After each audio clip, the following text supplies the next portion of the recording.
Hello and welcome to Driven by Debate, which is brought to you here by the team at Journey Further.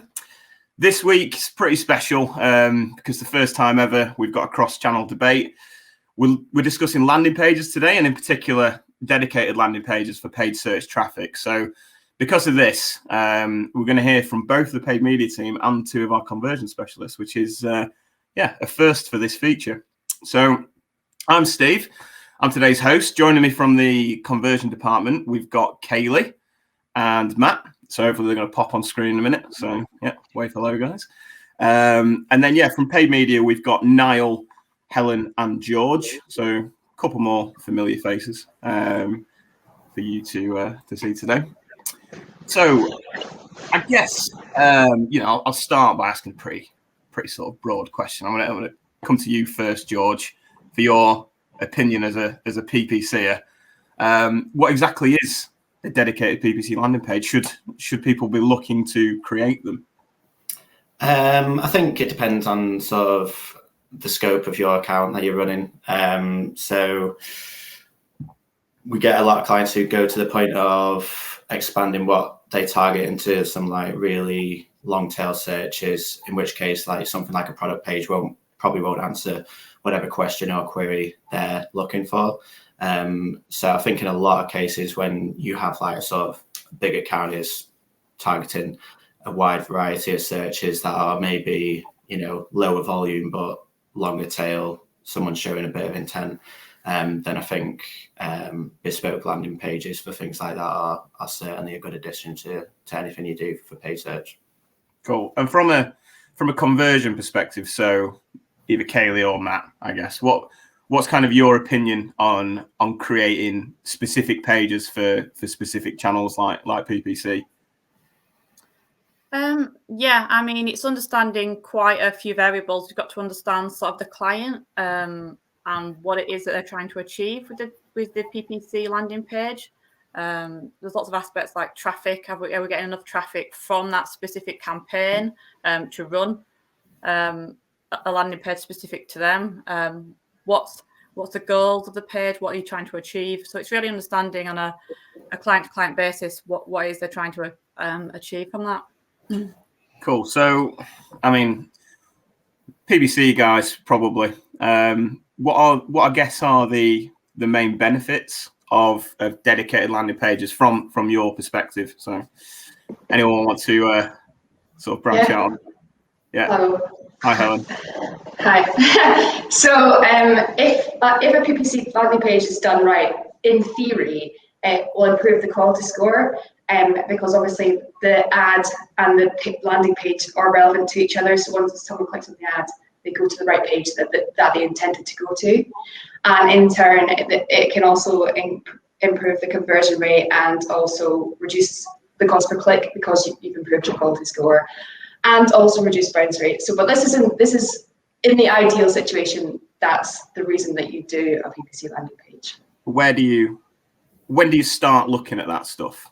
Is it priority for brands to look at, or is it kind of like something you'd maybe do a bit later down the journey?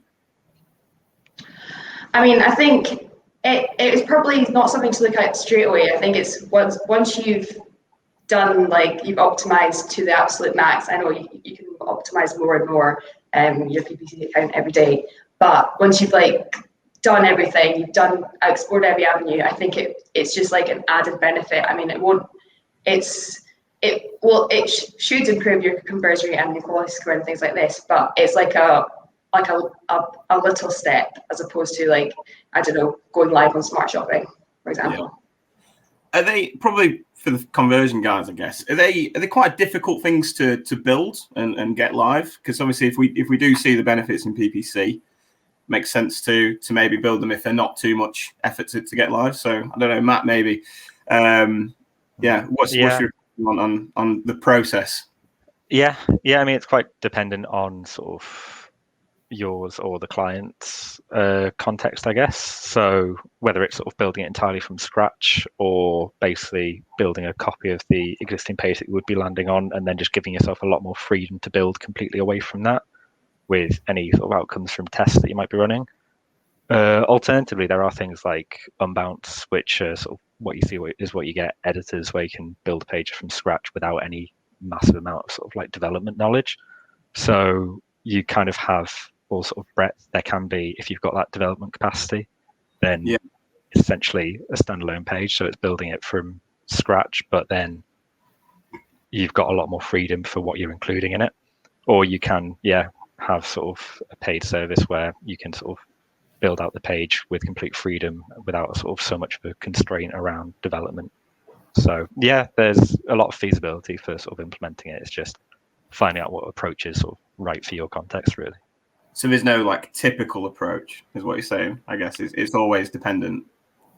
Yeah. I mean, it's there's typical for whatever situation you've got. If you've got in-house development, or if your agency's got in-house development capacity, then that's sort of the obvious approach that you'd want to have, just because you've got more freedom with it.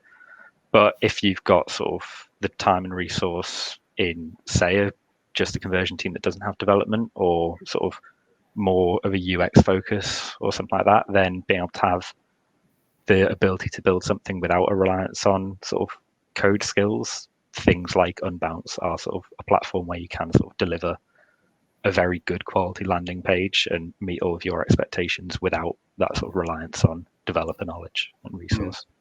And do you start from the same place every time, Matt, or is that dependent as well? Like, what's a typical kind of, say you've been given a project to build a PPC specific landing page. Yeah. How do you approach that? From the outset. Yeah, so I mean, the sort of starting point is very much trying to get a clear brief of what you're trying to achieve or what the client wants. Basically, trying to sort of have that discussion with PPC about what you're trying to put forward as the offering and what you're trying to make people achieve, and sort of what the topic is and content that you're trying to include. Just trying to get as clear a brief off the back of that.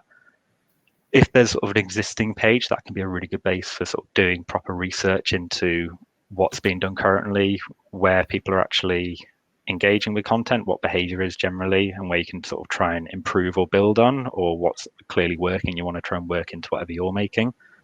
If it's sort of something really quick and people just want something up and running, then it can be sort of working off that framework. But ideally, if you've got the capacity, being able to sort of work away to something that's a lot broader and sort of distant from that page is a good space to sort of test, and you get more opportunity to do that through a landing page than just sort of personalizing minor bits of content on an existing page on the website. I mean, in terms of being able to test around it, it is very much trying to carry out as much research as you can to inform whatever you want to put forward as the new version of the page. Kayleigh, what sort of data do you generally look at with this sort of research and things like that? What's available to you on in terms of the research you do before you start building stuff? So really, I mean, you're looking at why you want to perform that sort of test. So actually, is it all around conversion rate? Are you trying to get lead conversion? So initially, you'll be trying to understand that and what you're trying to gain from running the test. There's a whole raft of metrics that you might be looking at. It might just be the fact that you're trying to increase engagement rates. So understanding that and then sort of putting a goal in place for what you're trying to achieve will really help you then look at your sort of post-test analysis to see if you've achieved it. Yeah. And then I guess like testing is obviously like the main thing that I hear from the conversion department all the time. It's like you don't know anything till you've tested it, I guess. Does it kind of, I mean, Nyall, I mean, like you've I think had some experience where testing's just not worked for you. Can you explain like maybe a little bit about sort of the difficulties you might have with testing landing pages through PPC? Yeah, I mean, obviously it goes without saying that brands should test these specific landing pages as part of any proactive account management, as Helen's discussed there in the benefits, providing that the fundamentals are met, of course, within the full account structure. But I think there are just a few caveats, like you just said, to bear in mind kind of within the interface and working with the CRO team in the run up to getting this implemented from my experience anyway. So I recently ran this exact test on an account, but we never reached a volume threshold in order to prove kind of statistical significance of a conversion uplift. And adding to that, kind of despite setting traffic to split 50-50, it seemed the test and or smart bidding had a mind of its own when it came to properly kind of splitting that traffic in half between the control and the variant. So essentially what we had done there was enact a test that was never going to prove any form of significant validation for the theory or objective that we had in mind. So I think with standard best practice use of smart bidding and the many signals that it uses, there's so many different factors that play into that auction and where the ad is being shown. And, you know, this kind of testing on small accounts anyway has become very difficult. So I also think kind of from an interface perspective and very PPC focused, that advertisers need to be careful with how they go about providing the machine learning algorithm or smart bidding data during these tests as well. So obviously with a campaign drafting experiment, we're splitting traffic between two different campaigns and receiving less data through those campaigns as a result. So this isn't any concern, obviously, if you're using kind of portfolio bidding strategies, but if the campaigns are using their own single target, you may be providing smart bidding with a lot less data to work with and optimize with. So yeah, do it, but bear in mind some of the caveats that go into this process that you might encounter kind of in terms of the lack of volume and then the test actually not splitting that traffic evenly. Yeah. Is it a problem? Like the things that, because obviously paid search has gotten a lot more advanced, a lot more reliant on machines to optimize. And it's kind of moved away from what we used to do, which was kind of A/B testing landing pages, looking at the conversion rate. So George, like, is there any drawbacks of implementing new landing pages? And do you think that opinion has a place or not? Obviously, if you're not able to properly test stuff. I think obviously when you start doing that test in the first place, there's a reason you're doing it. So you've recognized where you may be lacking a bit of something in the account. Like it might be, your page converts perfectly well, but your quality score is pretty poor, which is limiting your reach, which is limiting the amount of traffic you can get to that page in particular. So I think for any test you do, there'd be some sort of reason behind it, and you can sort of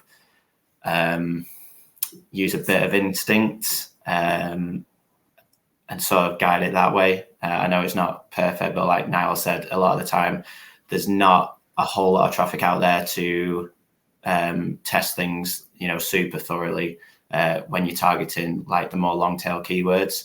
So if you're targeting trainers, you get tons of traffic every single day, but the more qualifiers you add onto that trainers keyword, like Nike trainers size 10 blue and white, then that sort of traffic will dwindle down.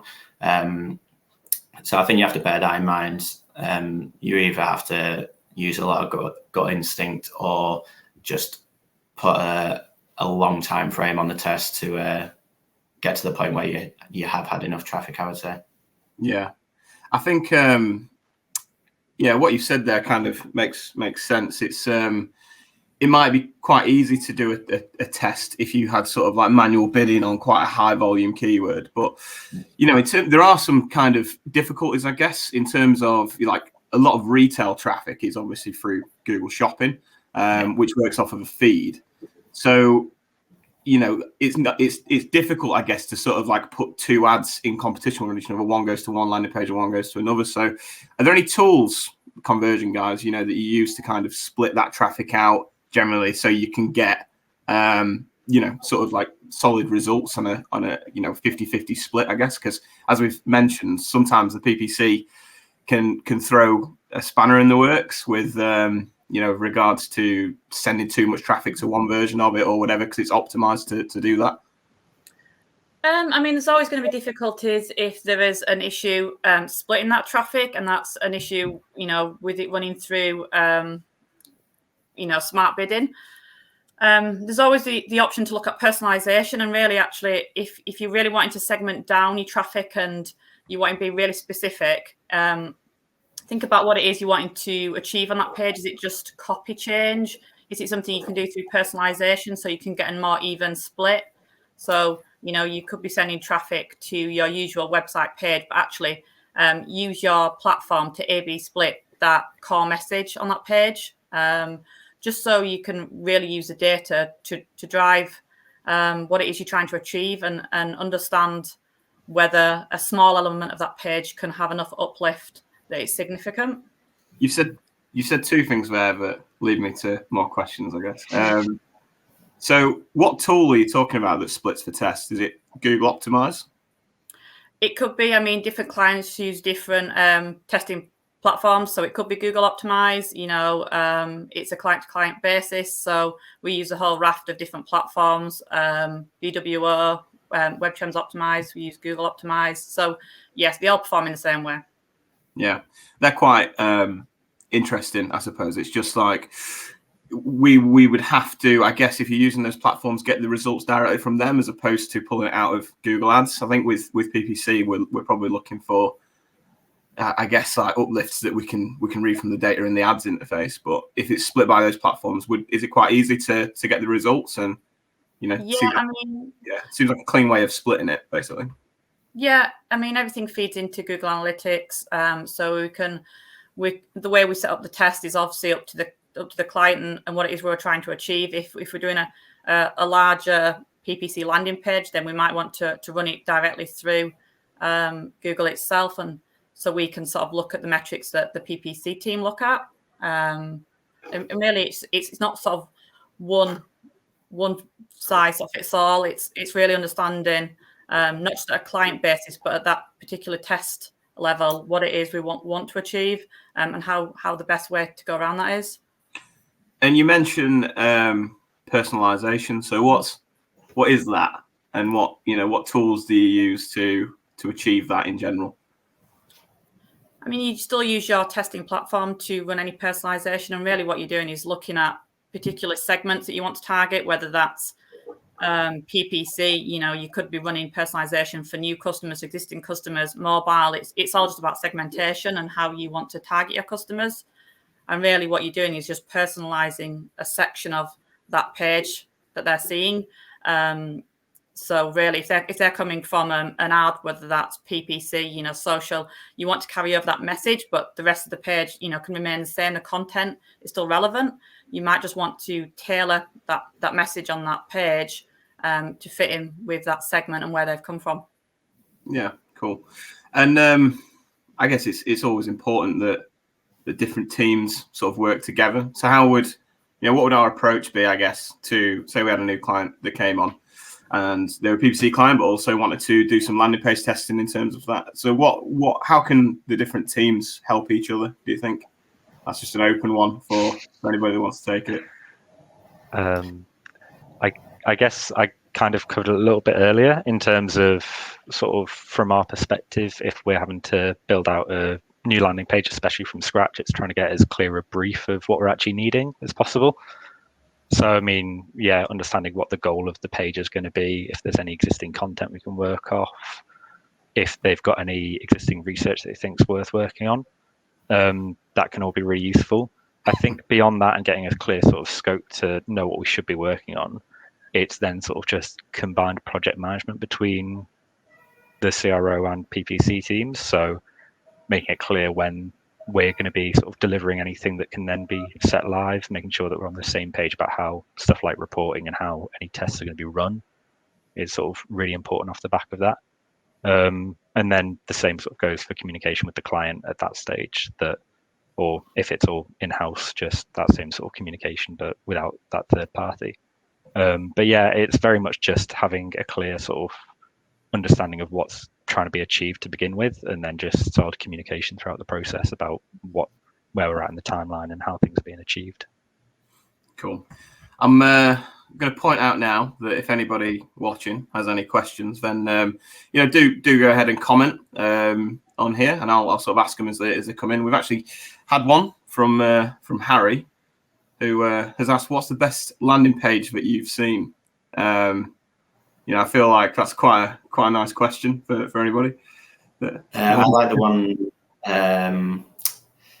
that Asana and Monday.com do against searches for each other's brand. So they both bid on each other's brand, and as a landing page on each website is just like a feature matrix of how they're better than the other one, which is quite interesting. How like the reviews on external websites stack up against each other. Obviously, there's loads of calls to action, and they've both bid on each other's brand for as long as I've been aware. So it must work really well for them. So that would tell me the landing pages do a good job as well. Yeah, that's good. Any others that sort of stick out? I've seen Crazy Egg, so like another sort of platform similar to Hotjar, have a really, really extensive one where they kind of go from very sort of top level information, then just go through just about every type of question you could have about their offering, and all the time having it really sort of accessible content and really persuasive. So I think that does a really good job of essentially being the exact type of page that they need for trying to sell their offering, in terms of they're going to have a lot of questions before people are going to buy in, and you're not going to be able to do that on every page throughout your site. So I think that's a really good example of being able to sort of meet the needs of what that specific landing page would need to be delivering to customers or users, essentially.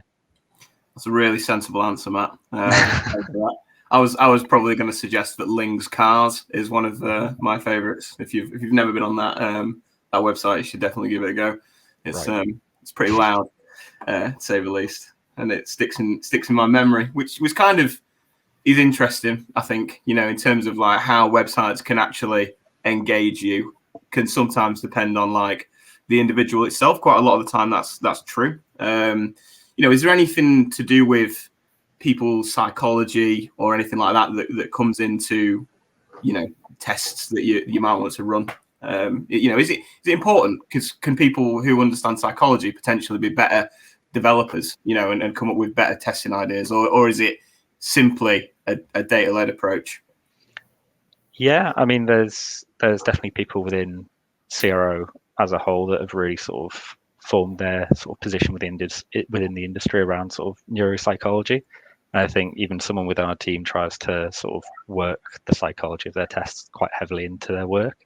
So, I mean, obviously, as much as you can have the concepts based off the research that then try and work in those sort of principles, it's obviously going to still have to go through a test and be sort of data driven in terms of any implementations. But yeah, I think just general sort of persuasive tactics like that have been sort of part of marketing for sort of generations. So there's no reason that you wouldn't be trying to work those types of elements into tests if you've kind of seen the opportunity. That's good. Apologies, but we might have been reminded that this is a live debate by my dog, really going mad at the postman downstairs. So that was nice. So I want to pull this back onto PPC specifically. I think why are we hosting something that's called PPC landing pages? Why not SEO landing pages? Or is there any advantage to building PPC specific pages to maybe like other types of traffic? Why would we do that, George? Maybe. I think the first reason you would maybe focus on PPC when doing landing pages is because you're paying for that traffic first and foremost. Obviously, if you're paying for that click, you want to make the most of it. So probably time spent in terms of optimizing conversion rate by channel, paid search is probably the best place to do it, personally. But I think the second reason, probably the most important one, is we know exactly what they're searching for most of the time anyway. So, if it is a long tail one, we know exactly what they search for. We know exactly what type of content will satisfy them when they get to the website. So if someone's searching for, can I use X paint on Y surface, then, you can structure a page around that entire subject rather than just, sending them to a product page which has, a variety of paints on. So I think we do have that sort of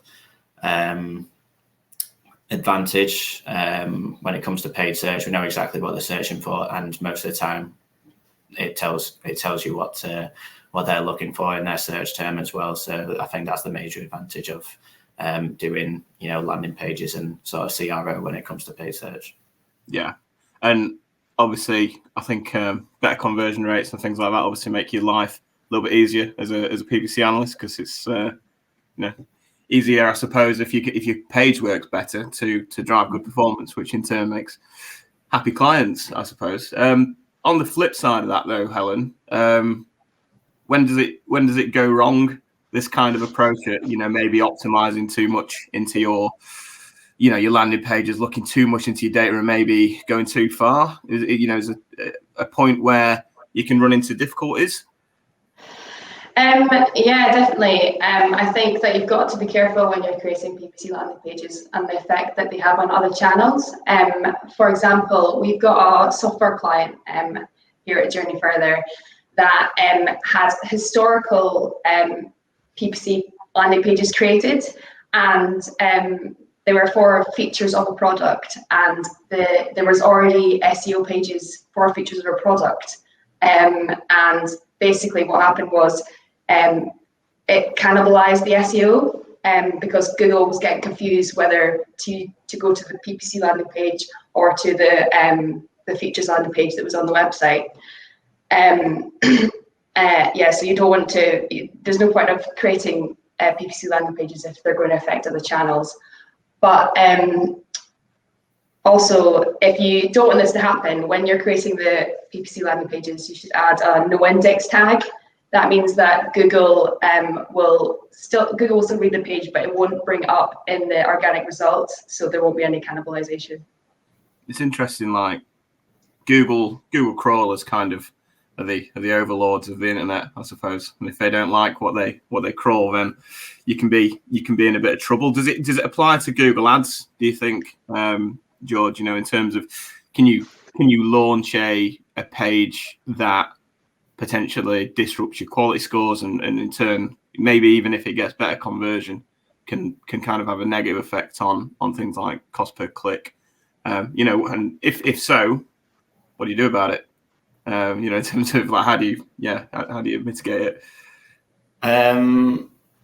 So I think quality score is one of the main reasons that you'd maybe look to do a new landing page. So I think if you do no index it, then it will use the original page. So if you're using one of the tools, that Kayleigh mentioned, where it'll split the traffic for you, it will just take the quality score from the page that Google has indexed previously. So that would probably be your original landing page. So if you are doing the test with quality score in mind rather than conversion rate, I would probably create that new landing page as a live page. It probably does need to be indexed, I'd imagine, and then just run that as a separate ad, maybe in a separate ad group, just so you can get better visibility over what sort of quality score uplift you're seeing from the work you've put into it, I would say. Thanks, George. So unless there's any more sort of musings on that stuff, I was probably just going to ask a final question to the conversion department, because I know our conversion department is quite outspoken in terms of sort of calling out bullshit with regards to CRO, and there's quite a lot of that going around. So you guys, do you get does it ever irritate you, some of the stuff you might read in terms of website best practice, and what's maybe sort of like the most common bit of bullshit that you come across with with your work that people might profess is true? That's a good question. Yeah, I mean it's hard. I mean, for me, it's not so much what's like bullshit, but more about being data led. I think that's the approach we should be following. And even so, some things might just feel like a natural fit and say, yeah, let's roll this out. It's understanding actually, is there any sort of detriment to anything you may have tested? I mean, there's a lot of things that are considered best practice, but it's what works for your client. So it's not your best practice doesn't fit for everyone, really. Yeah. So when you read about button colours and things like that, does that have any weight or not really? Standard question and a suggestion that and usually comes up. You can obviously test button colours. It's a really simple, obvious sort of test to do, but there's no point doing it if it has no relevancy whatsoever. Yeah, if the data is not there to tell you that a green button works better than a red one, then probably test something else, I guess. Yeah, absolutely. There should be enough data to tell you what. I guess like the most important thing is that research phase, really, because you're more likely to get a winning test if you do thorough research. Have you got reason to test that button color in the first place?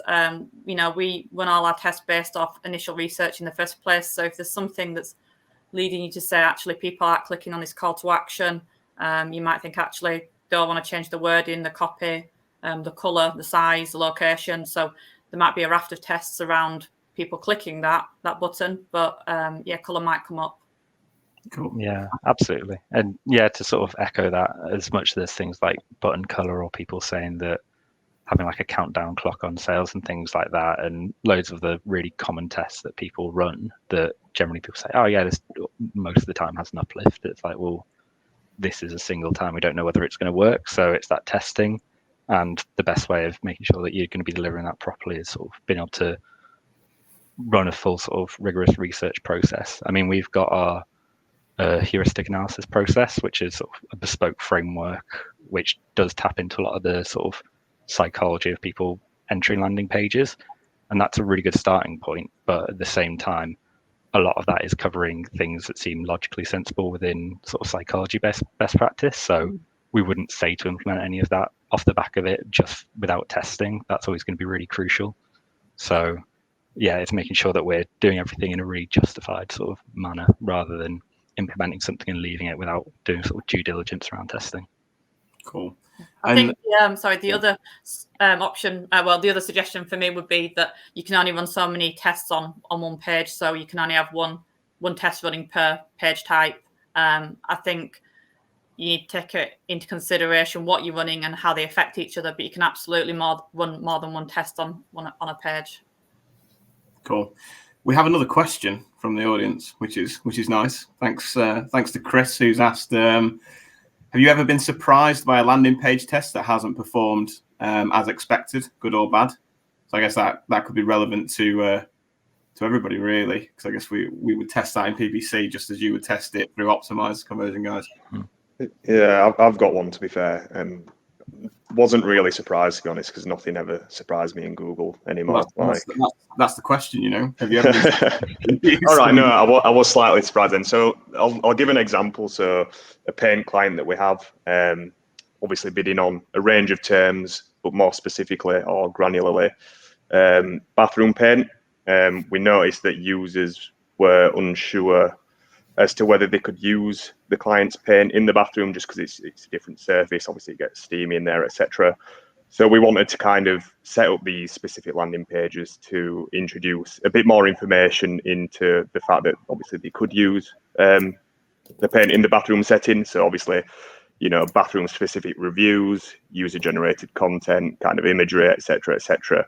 But like I said before, there wasn't really enough volume to validate the test. But more significantly, there wasn't kind of any signals to show a significant uplift, which was annoying because, you know, the theory was the fact that users were coming through to site, they weren't sure whether they could use this paint in the bathroom. You know, we obviously wanted to kind of resolve that with adding kind of this UGC and the reviews, the specific reviews. But yeah, doesn't surprise me in Google anymore because, yeah, Google's Google and the interface is always doing some crazy things. But yeah, that was quite annoying not having the volume there behind that test. Any more shocks for anyone else?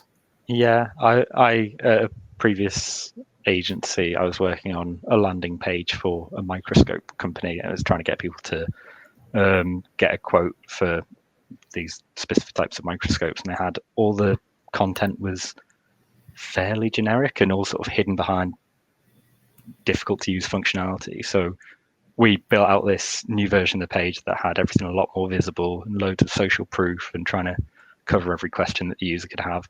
It just lost. And we thought that because it's such a big sort of purchase, it would really be important to try and justify everything and give a lot of content. But then on reflection, we moved to a more stripped back version of it, essentially as a follow-up test, under the assumption that people aren't actually buying the microscope at this stage. They're just getting a quote. So they just need the bare bones information to get to that stage and then can be bought in further down the process. And that was something that led to actual significant win. So we had this idea of what we were actually trying to sell, but it's sort of almost a lesson in the scope of what you can build landing pages for. So it's not just sort of e-commerce situations as such. it can be a lot more sort of top level lead generation, or like I think we mentioned earlier about it being more engagement driven on some occasions where it's a really long sales process. So it's just that sort of awareness of that situation, which is something we thought even just having more information but making the form more visible would be good for both ends, but it just ended up being surprisingly not the case. Yeah. So there's yet more proof that the proof is in the test, because Exactly. things don't make any sense. Any more on that? I'd just like to add that even when you have tests that don't perform as you'd expect them to, they're a win in themselves, because actually not to roll that out on into development, into the permanent page. So tests that don't win are still a win in their own way. They save you money if you don't run a experimentation program. Yeah, if you would implement it otherwise. Exactly. If you'd have rolled that out, you'd have actually been losing money. So that test program shows that you're making the right choices to not make those changes permanently, and you can go on to test other versions that will work. Cool. And then final question from me, I guess, for anybody. I guess it's more relevant to Matt and Kayleigh, but who are the kind of like best in the business, would you say, digital experimentation? Who optimizes their website to a really high degree? Because I can think of a few websites that are quite easy to use, and like, for example, like booking.com, I always think is like quite a good one in terms of there's a lot on that page, and I think it looks like it must have been tested, to have led to some of those little quirks that they have on there. They're a prime example, and probably one that I would choose, where they run multiple tests on multiple pages. Every time you go onto booking.com, there's probably a new version of that page, whether that's just a section of the page, the entire page. They're constantly updating their homepage and using personalization to target you for locations you've looked at, other things you might be interested in. So they're a great example. Another one would be sort of John Lewis for me. I think they test quite a lot of elements on pages and the sort of UX. I think they're doing really well. Always a good example to drop onto to see what they're doing if you're sort of thinking about testing a certain part of a page. Nice. Yeah, I think, sort of echoing, I think I was probably going to say booking.com as well, just because they're famous for sort of running like hundreds of tests at a time, just because they've bought into the sort of experimentation process so much, and you can sort of see that through, like you said, the development of their site. I think you've got similarly places like Amazon, which are also running tons of tests at the same time, and part of that is sort of just it's a lot easier to see that experimentation at work with really high traffic websites, but there are definitely still sort of places that are doing experimentation properly and are sort of reaping the benefits with lower traffic. And we've got John Longdon from our team at Journey Further has done a lot of work around sort of how to experiment with low traffic. So if there's anyone in that sort of situation, that's something they can look into a bit more and sort of understand that opportunity in a bit more detail. Yeah, so I guess it's no real coincidence for things like booking.com and Amazon are massive, obviously, and I guess a core part of why they've got massive is their approach to testing and experimentation. Just gives them that edge, I guess, over the competition. And I suppose it's interesting that you can take learnings from that and apply it to your own website. Even if you don't have as much volume to test these things with, but it's definitely good. I think, guys, that it probably sums it up there. I think it's probably quite a good place to leave it. So I just wanted to say thank you for everybody that did tune in. Thanks for anybody that especially that asked a question. And we'll see you in 3 or 4 weeks' time for the next instalment, which we'll look forward to. So thanks, guys. Brilliant. Thank you. Okay.